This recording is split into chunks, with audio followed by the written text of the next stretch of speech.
हाय everyone, ये solution chapters का lecture 20 है। Van't Hoff factor. I am Arun Raina. Next आ जाता है वांट हाफ फैक्टर। क्या होता है वांट हाफ फैक्टर? आई से डिनोट करते हैं इसको। किससे डिनोट करते हैं? आई से डिनोट करते हैं। क्लियर? और ये डिटरमाइन करता है कितनी डिग्री ऑफ डिसोसिएशन, और एसोसिएशन हो रही है सल्यूट पार्टिकल्स की इन ए सॉल्वेंट, उसको डिटरमाइन करता है। 1880 में इंट्रोड्यूस किया था van't Hoff act. In 1818 van't Hoff introduce a term to determine the extent of dissociation और association of solute particles in a solvent. Denote i से करते। जैसे NaCl है, NaCl अगर डिसॉल्व करो सॉल्वेंट में तो Na पॉजिटिव और Cl नेगेटिव में टूट जाता है। तो आई की वैल्यू इसके लिए कितनी होती है? 2 MgCl2 है। वो कितने पार्टिकल्स में टूट जाता है? एक आ जाता है Mg2 पॉजिटिव और 2 आ जाते हैं Cl नेगेटिव। तो I की वैल्यू MgCl2 के लिए कितनी होती है? 3। KCl है, एक आएगा K पॉजिटिव, एक आएगा Cl नेगेटिव। I की वैल्यू कितनी होगी? 2। This is known as van't Hoff factor which is denoted by I। Next association होगी। अगर एसिटिक एसिड है तो आपको पता है वो 2 का पार्टिकल कितना बन जाते हैं? 1 बन जाते हैं। तो I की वैल्यू होगी 1/2। तो कहने का मतलब है डिसोसिएशन में I की वैल्यू ग्रेटर देन 1 है, एसोसिएशन में I की वैल्यू लेस देन 1 है। और अगर नो डिसोसिएशन एसोसिएशन होगी तो I इक्वल टू 1। नेक्स्ट, अगर हम I की वैल्यू फार्मूला देखें तो I का फार्मूला होता है experimental value of colligative property. Experimental value of colligative property upon theoretical value of colligative property. Clear? अब आपको पता है आई जो होता है वो इन्वर्सली प्रोपोर्शनल होता है मोलर मास के। ठीक है, पढ़ा है आपने? आई नहीं, कॉलिगेटिव प्रॉपर्टी इन्वर्सली प्रोपोर्शनल होता है मोलर मास के। Colligative property is inversely proportional to molar mass. तो आई क्या लिखोगे अब आप? देखो, एक्सपेरिमेंटल से मोलर मास कौन सा आएगा? एक्सपेरिमेंट करोगे तो मोलर मास एबनॉर्मल आएगा। अगर डिसोसिएशन होगी तो ज़्यादा आ जाएगा, एसोसिएशन होगी तो कम आ जाएगा। तो इसलिए experimental value of colligative property से एबनॉर्मल मोलर मास आएगा। अब ये ऊपर है तो एबनॉर्मल मोलर मास कहाँ लिखना है? नीचे, क्योंकि इन्वर्सली प्रोपोर्शनल है। Abnormal molar mass. Theoretical value of colligative property से मास कौन सा आएगा? नॉर्मल, जहाँ एक्चुअल मोलर मास वो नहीं ऊपर लिखेंगे। तो आई के फार्मूला बन गया experimental value of colligative property divided by theoretical value of colligative property, जहाँ normal mass upon abnormal mass. Mathematically van't Hoff factor equal to i equal to experimental value of colligative property upon theoretical value of colligative property. Also colligative property i is equal to 1 upon molar mass. Molar mass यहाँ पे आएगा। ये implies i equal to normal molar mass upon abnormal molar mass. Next आता है the now the following.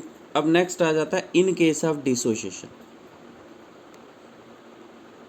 Dissociation जैसे देखना, NaCl लिया आपने, Na पॉजिटिव और Cl नेगेटिव। मान लो ये NaCl पहले 1 मोल लिया था हमने, ठीक है, उस टाइम पे ये 0 होंगे, लेकिन ये एक इरिवर्सिबल रिएक्शन है। तो NaCl ख़त्म हो जाएगा, टूट जाएगा, ये 1 और 1 आ जाएगा। तो I की वैल्यू कितनी होती है आपको पता ही है? 2 होता है NaCl के। हम ऐसे लिख सकते हैं number of moles after dissociation. Number of moles after dissociation कितने हैं? 2 हैं, divided by number of moles before dissociation. कितने बिफोर डिसोसिएशन? 1। 2/1 2 आ जाएगा। तो आई की वैल्यू 2 आती है। तो इसका फार्मूला डिसोसिएशन का होता है number of moles after dissociation divided by number of moles before dissociation in case of dissociation. और अगर एसोसिएशन होगी तो फार्मूला आएगा number of moles after association divided by number of moles before dissociation association. आपको 4 फार्मूले बता दिए आई के। एक आ गया आई का formula experimental colligative property upon theoretical colligative property. दूसरा आई का formula normal molar mass upon abnormal molar mass. तीसरा आई का formula in terms of dissociation number of moles after dissociation divided by number of moles before dissociation. और fourth number of moles after association divided by number of moles before association. 3 cases arise होते हैं in case of dissociation i की value greater than 1 होती है। जैसे NaCl है, कितने parts में टूटेगा? Na पॉजिटिव और Cl नेगेटिव, तो आई की वैल्यू 2। KCl है, के और सी एल, आई की वैल्यू 2, MgCl टू Mg और 2 Cl नेगेटिव, आई की value 3, Al2SO4 whole thrice 2 Al और 3 SO4, आई की वैल्यू 5। एसोसिएशन होगी तो एसिटिक एसिड आपको पता है 2 एसिटिक एसिड का एक बन जाता है, तो आई की वैल्यू हाफ। बेंजोइक एसिड होगा तो आई की वैल्यू 1/2, और अगर नो डिसोसिएशन एसोसिएशन होगी तो आई की वैल्यू 1, जैसे यूरिया हो गया, शुगर हो गई, ये टूटते नहीं है। नेक्स्ट आ गया, जब हम when dissociation or association are taken into consideration, the colligative properties becomes, क्या हो जाएगा colligative properties? पहली आपने पढ़ी है relative lowering in vapour pressure, P0A minus PA upon P0A, ऐसे कितना होता है काई बी। लेकिन अगर डिसोसिएशन एसोसिएशन को भी कंसिडरेशन में लोगे तो आई की वैल्यू होगी 1, आई की वैल्यू आ जाएगी यहाँ पे आई का आई बी। अगर नो डिसोसिएशन एसोसिएशन होगी तो आई की वैल्यू 1 होती है, वही बन जाएगा, और डिसोसिएशन एसोसिएशन होगी तो आई की वैल्यू यूज़ करनी। दूसरा delta T B equal to किसके बराबर होता है, के बी एम। अगर डिसोसिएशन एसोसिएशन कंसिडरेशन में होगी तो आई के बी एम आ जाएगा। इसी तरह से डेल्टा डी एफ किसके बराबर होता है, के एफ एम। लेकिन अगर dissociation association is taken into consideration, i K F M. पाई किसके बराबर होता है, सी आर टी। तो अगर डिसोसिएशन एसोसिएशन होगी तो आई सी आर टी वाला फार्मूला लगाना है, ये बन जाएंगे। तो P0A minus P A equal to i का i B, delta D B equal to I K B M, delta D F equal to I K F M, pi equal to i C R T. Comment box में definitions बतानी है आपको के B और के F की। Thank you. Next आ जाता है relation between want Hoff factor and degree of dissociation. आपको रिलेशन बताना है वांट हाफ फैक्टर आई के बीच में और degree of dissociation alpha D रख लेते, क्योंकि इधर डिग्री ऑफ एसोसिएशन भी होगी, इसलिए हमने रख दिया alpha D. Degree of dissociation होता क्या है, अगर हमने 10 पार्टिकल ले लिए, 10 में से एक पार्टिकल टूटा तो 1/10 होगी डिग्री ऑफ डिसोसिएशन, 0.1। जब परसेंटेज में लिखना है तो इंटू 100 कर दो, 10%, ये हुई डिग्री ऑफ डिसोसिएशन। मतलब फ्रैक्शन ऑफ सॉल्यूट पार्टिकल कितना टूट रहा है। जैसे NaCl होता है, इस स्ट्रॉन्ग इलेक्ट्रोलाइट्स जो होते हैं जैसे NaCl हो गया, KCl हो गया, इनकी डिग्री ऑफ डिसोसिएशन 100% होती है। ये सारे के सारे अगर 10 लोगे 10 के 10 टूट जाएंगे, 10/10 आ जाएगा 100%, ठीक है। लेकिन जो वीक होते हैं जैसे एसिटिक एसिड वगैरह हो गए, ये कम्प्लीटली डिसोशिएट नहीं करते हैं इनकी डिग्री ऑफ डिसोसिएशन। तो degree of dissociation of a substance में be defined as the fraction of substance dissociated and is denoted by alpha D. Alpha D किसके बराबर आ जाएगा, number of moles dissociated, number of moles dissociated divided by total number of moles taken. तो number of moles dissociated upon total number of moles taken, ये alpha D होता है। और आई किसके बराबर होता है, आई होता है number of moles after dissociation, number of moles after dissociation divided by total number of moles taken. Also want half factor in terms of dissociation, I equal to number of moles after dissociation divided by number of moles before dissociation. Consider करते हैं 1 mole of solute having degree of dissociation alpha d dissolve in a solvent, ठीक है। तो जैसे example के लिए हम लेते हैं एसिटिक एसिड, ये लिखा हुआ है एसिटिक एसिड gives us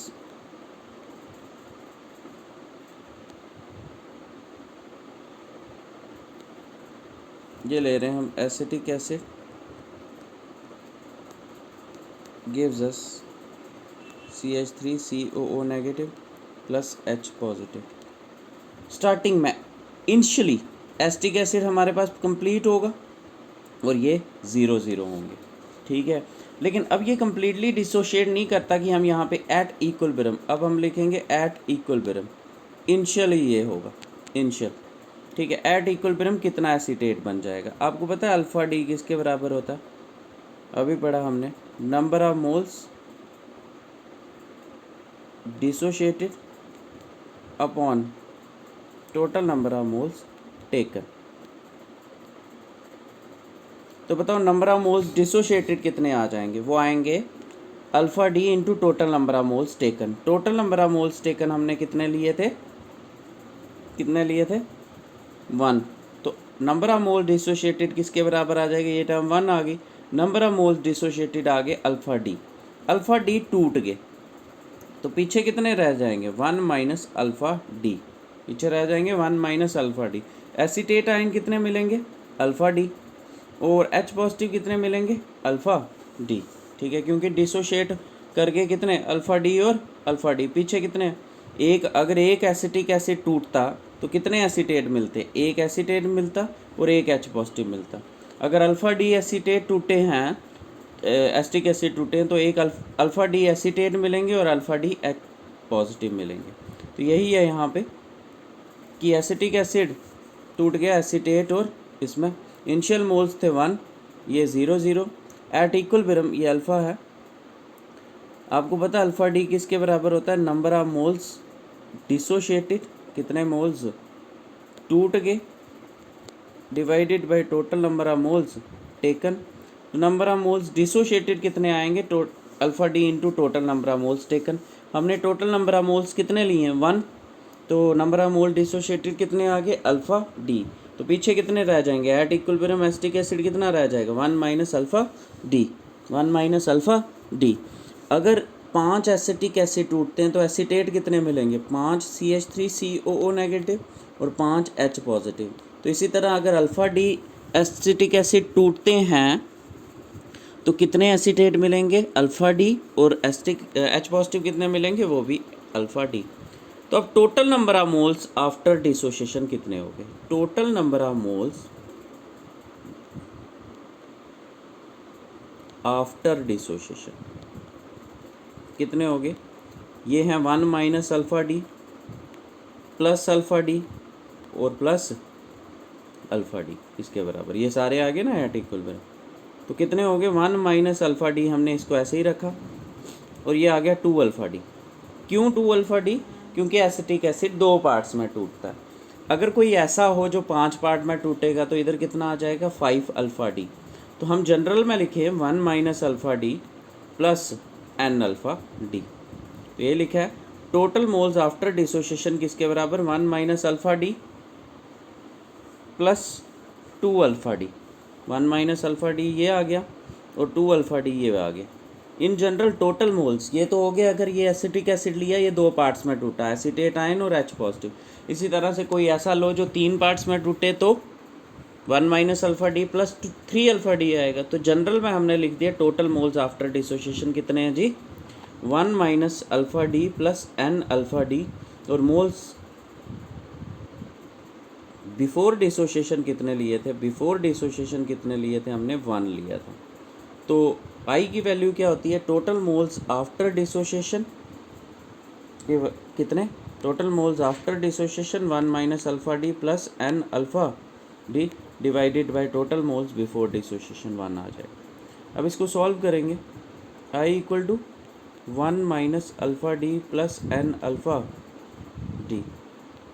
इस 1 को इस साइड शिफ्ट कर देते, आई माइनस 1, इसमें से ये पहले लिख रहा हूँ मैं N alpha D minus alpha D, ये किसके बराबर आ जाएगा अल्फ़ा डी दोनों में common, N minus 1 equal to into alpha D.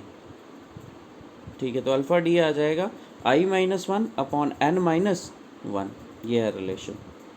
तो hence van't Hoff factor I equal to कितने, टोटल मोल्स आफ्टर डिसोशिएशन कितने 1 माइनस अल्फ़ा डी कर लो तो और बेटर है, क्योंकि डिफ्रेंशिएट हो जाएगा एसोसिएशन और डिसोशिएशन में। 1 minus alpha D plus N alpha D, तो आई आ जाएगा 1 minus alpha D plus N alpha D. तो आई माइनस 1 ये आ गया i equal to 1 minus alpha plus N alpha, 1 को उस साइड शिफ्ट कर लिया आई माइनस 1, और ये एन अल्फ़ा माइनस अल्फ़ा, इनमें अल्फ़ा कॉमन कर लिया एन माइनस तो अल्फ़ा आ गया आई माइनस 1 अपॉन एन माइनस 1। ये था relation between want Hoff factor and degree of dissociation. और मोर प्रेफरेबली आप अल्फ़ा के नीचे डी लिखो यहाँ पे, ताकि हमें नेक्स्ट जो एसोसिएशन करना है दोनों के रिलेशंस हम याद कर सकें। तो अल्फ़ा डी किसके बराबर होता है i minus 1 upon N minus 1। Thanks a lot, जय हिंद। Next numericals on elevation in boiling point continue करते हैं। ठीक है। Numericals on elevation in boiling point, ये फार्मूले हैं आपको पता है, delta T B equal to T B minus T not B, delta T B equal to K B M. K B किसके बराबर होता है? Delta T B upon M के बराबर होता है। एक ये भी फार्मूला होता है के बी का, R T not B, R T not B upon 1000 L V. L V क्या होता है? Latent heat of vaporisation. ये बराबर होता है एम आर टी। एम हो गया मोलर मास, आर हो गया गैस कांस्टेंट, टी हो गया, टी नॉट बी हो गया boiling point of pure solvent, और divided by 1000 delta H vap. Delta H vap क्या हो गया? Enthalpy of vaporisation. M B का फार्मूला क्या होता है? के बी, एम बी का फार्मूला याद रखना है आपने, के बी पहले सबसे पहले कांस्टेंट लिखा, into 1 upon colligative property delta T B, into W B masses की ratio, W B upon W A into 1000। ये 4-5 फार्मूले आपने याद करने। तो पहला न्यूमेरिकल हमारा आता है, calculate the molar elevation constant of water. क्या निकालना है? के बी निकालना है जी। If latent heat of vaporisation, मतलब एल वी गिवन है 2.257 किलो जूल पर ग्राम, ये आपको निकालना है। ठीक है, तो के बी का कौन सा फार्मूला लगेगा? यहाँ पे फार्मूला लगेगा 1000 टी नॉट बी का square divided by L V. ये फार्मूला लगेगा, ये वाला आर टी नॉट बी, कौन सा formula? R T not B square upon 1000 L V, ये फार्मूला लगेगा। आर की वैल्यू गैस कांस्टेंट है 8.314 joule kelvin inverse mole inverse. T not B water ही है, वाटर का बॉइलिंग पॉइंट कितना होता है? 373। 1000 एल वी की वैल्यू गिवन है आपको, लेकिन आर की वैल्यू आपको पता कितनी होती है? 8.314 joule kelvin inverse mole inverse. और ये किस में दिया है आपको? ये किलो जूल में दिया हुआ है, तो एल वी की वैल्यू भी आप जूल में कर दोगे।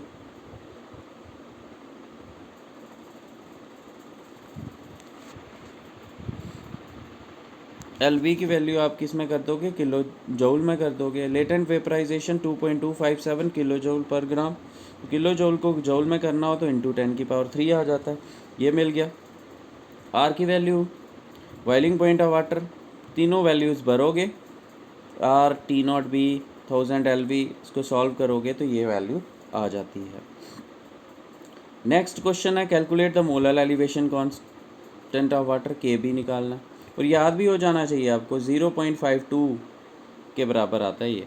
If it being that given 0.1 molar aqua solution, M molality दी है 0.1, टी बी दिया हुआ है 100.052 degree Celsius, T not B आपको पता है boiling point of pure water degree Celsius में कितना होता है? 100 डिग्री सेल्सियस।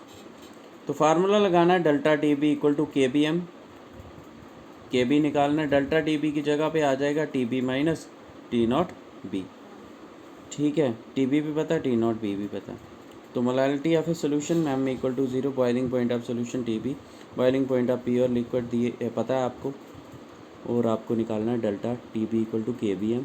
तो डेल्टा टी बी की जगह आ जाएगा T B minus T not B. T B कितना?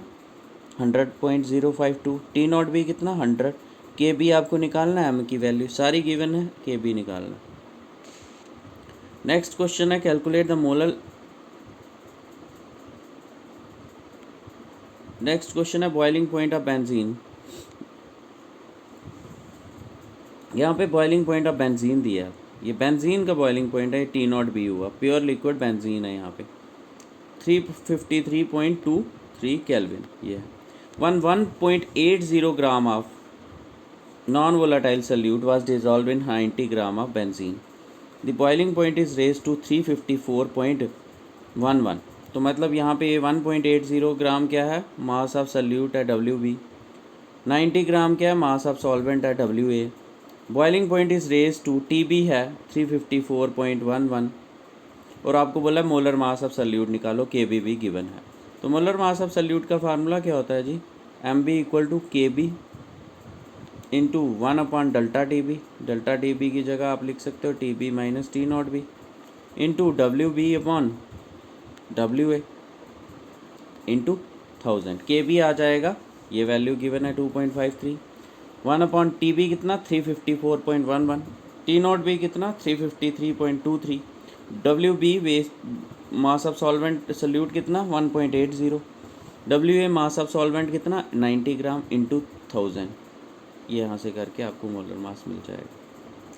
Next question 18 gram of glucose, मतलब डब्ल्यू बी जहाँ डब्ल्यू ग्लूकोज है 18 gram, dissolve in 1 kg of solvent W A 1 kg, at what temperature will the water boil at this pressure, मतलब आपको T B निकालना है।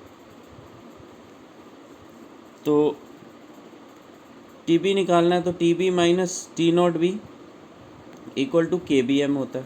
तो इसके लिए आपको पहले मोलालिटी निकालनी पड़ेगी। मास ऑफ सल्यूट दिया, इससे आप number of moles of glucose निकाल दो, उसको मास ऑफ सॉल्वेंट 1 kg से डिवाइड कर दो तो मोलालिटी निकल जाएगी। फिर टी नॉट बी वाटर का कितना होता है 373 केल्विन, के बी वाटर का कितना होता है अभी हमने याद किया 0.52, वो भर के निकल जाएगा। ये करना है आपको। Fifth question, calculate the boiling point of solution containing 0.56 gram of camphor, 0.456 gram of camphor. तो यहाँ पे मास ऑफ सल्यूट आ गया 0.456 ग्राम सल्यूट आ गया। Dissolve in 31.4 gram of solvent, solvent का दिया आपको कितना 31 डब्ल्यू ए दिया 31.4 ग्राम, और बॉइलिंग पॉइंट भी दिया हुआ सॉल्वेंट का टी नॉट भी 56.30, और बोला है मोलर एलिवेशन कांस्टेंट के बी दिया हुआ 17.2 पर 100 इतना है, तो पर 1000 कितना होगा, क्योंकि 1000 ग्राम में निकालते हैं ना हम मोलैलिटी, तो 1.72 आ जाएगा। 100 में 17.2 तो 1000 में कितने 1.72, के बी भी आ गया। अब कैम्फर जो है, कैम्फर का आपको मोलर मास पता होना चाहिए। कैम्फर क्या होता है, मुश्कपूर होता है, मुश्कपूर। जब आपने देखा होगा स्वाइन फ्लू आया होगा तब भी कैम्फर का मोलर मास होता है 152 ग्राम, 152 ग्राम। और फार्मूला इसका पता क्या होता है, C10 कैम्फर का C10H16O, C10H16O, ये इसका कैम्फर का फार्मूला होता है C10H16O। तो यहाँ से ये न्यूमेरिकल्स करने हैं। नेक्स्ट आ गया test number 13, state and explain Raoult's law with its limitation. What do you mean by elevation in boiling point, derive an expression for it, also draw its graph.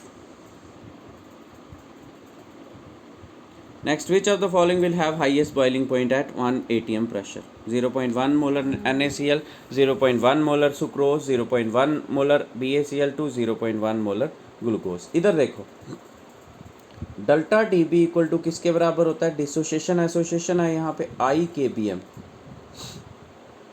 अगर यहाँ पे which of the following will have the highest boiling point at 1, K B दिया नहीं है तो हमने understood कर लिया बाटर ये सब में सेम है। मोलैलिटी, अगर मोलैरिटी सेम है तो ऑलमोस्ट 0.1 0.1 0.1, तो मोलैरिटी ये दोनों सेम है, तो delta T B is proportional to I होता है, delta T B is proportional to I होता है। ठीक है, क्लियर है। नेक्स्ट एक और बात बताऊंगा मैं, delta T B is equal to I K B M. इससे ये पता चल जाता है कि delta T B is proportional to I. अब आपको पता है delta T B equal to किसके बराबर होता है, T B minus T not B is proportional to I. इस टर्म को छोड़ दें, माइनस वाली ये कांस्टेंट टर्म है, इसको भी छोड़ दिया, तो टी बी प्रोपोर्शनल होता है आई के, मतलब boiling point B directly proportional होता है आई के। एलिवेशन इन बॉइलिंग पॉइंट भी डायरेक्टली प्रोपोर्शनल होता है आई के, और बॉइलिंग पॉइंट भी डायरेक्टली प्रोपोर्शनल होता है आई के। तो मतलब जिसकी आई की वैल्यू ज़्यादा हो उसका बॉइलिंग पॉइंट ज़्यादा होगा। तो अब ये क्वेश्चन है 0.1 मोलर NaCl, मोलारिटी सेम, के बी सेम, NaCl कितना आई 2, सुक्रोस C12H22O11 इसका 1 ही होता है। 0.1 मोलर BaCl2, Ba 2 Cl 3 हो गया। 0.1 मोलर ग्लूकोज, किसका बॉइलिंग पॉइंट हाई होगा, जिसकी आई, आपने ये भी नोट कर लेना, T B directly proportional to I होता है, delta T B directly proportional to I होता है। तो किसका BaCl2 का आई 3 है, तो बॉइलिंग पॉइंट भी ज़्यादा होगा। तो आंसर इसका सी पार्ट आ जाएगा। Next question, two liquids X and Y are mixing form an ideal solution at 30 degrees Celsius. The boiling point of solution containing 3 moles of X and 1 mole of Y is 550 mmHg. मतलब P solution आपका होता है, आपको पता है, P not A chi A plus P not B काई B. यहाँ पे P सोल्यूशन आपको 550 दिया हुआ है, P नॉट A नहीं दिया, लेकिन काई A निकाल सकते हो, मोल्स दिए हुए हैं, काई B भी निकाल सकते हो. फर्स्ट कंडीशन आ जाएगी. बट व्हेन 4 मोल्स, अब दूसरी कंडीशन में P सोल्यूशन 560 है equal to P not A, chi A की वैल्यू दी है, P नॉट B. तो यहाँ पे इक्वेशंस आ जाएंगी, यहाँ पे 4 होगा, 5 होगा, कुछ भी होगा, तो P not A P not B में इक्वेशंस आ जाएंगी. कंपेयर करोगे, ऐड करोगे, सब्ट्रैक्ट करोगे, मल्टीप्लाई करके, कुछ जैसे लीनियर इक्वेशन इन 2 वेरिएबल्स को सॉल्व करते हो वैसे करके ये भी निकल जाएगा. Next question, why the pressure cooker reduce cooking time for food. आपको ये पता है, जब हम पढ़ रहे थे कि जब नॉन वोलेटाइल सॉल्यूट डालते हो तो वेपर प्रेशर क्या हो जाता है, रिड्यूस हो जाता है. वेपर प्रेशर क्या हो जाता है, रिड्यूस हो जाता है. और बॉइलिंग पॉइंट क्या हो जाता है, इंक्रीज़ हो जाता है. बॉइलिंग पॉइंट क्या हो जाता है, इंक्रीज़ हो जाता है. अब जब आपने why the pressure cooker reduce cooking time for food, pressure cooker पे आपने प्रेशर लगाया तो उसके उड़ने की पावर क्या हो जाएगी, कम हो जाएगी. वेपर प्रेशर रिड्यूस हो जाएगा, बॉइलिंग पॉइंट वाटर का क्या हो जाएगा, बढ़ जाएगा. तो यही होता है प्रेशर कुकर का भी फिनोमिना. मतलब फिर वो जो सारी एनर्जी होती है वो बॉयल करने के लिए यूज़ नहीं होती है, वो उसको पकाने के लिए यूज़, फॉर कुकिंग यूज़ होती है. ठीक है. तो ये क्वेश्चन है कि जब आप ऊपर से प्रेशर कुकर लगाओगे, प्रेशर ऊपर से लगाओगे तो उसके उड़ने की पावर क्या हो जाएगी, कम हो जाएगी. मतलब वेपर प्रेशर क्या हो जाएगा, कम हो जाएगा. वेपर प्रेशर कम हो जाएगा तो बॉइलिंग पॉइंट इंक्रीज़ हो जाएगा. तो why the pressure cooker reduce cooking time for food, heat is more evenly distributed. नहीं, boiling point of water involve in cooking is increased. Higher pressure inside the cooker crushes the food. Cooking involve chemical changes helped by rise in temperature. तो boiling point of water is, इसका answer आ जाएगा, boiling point of water is involve in cooking is increase.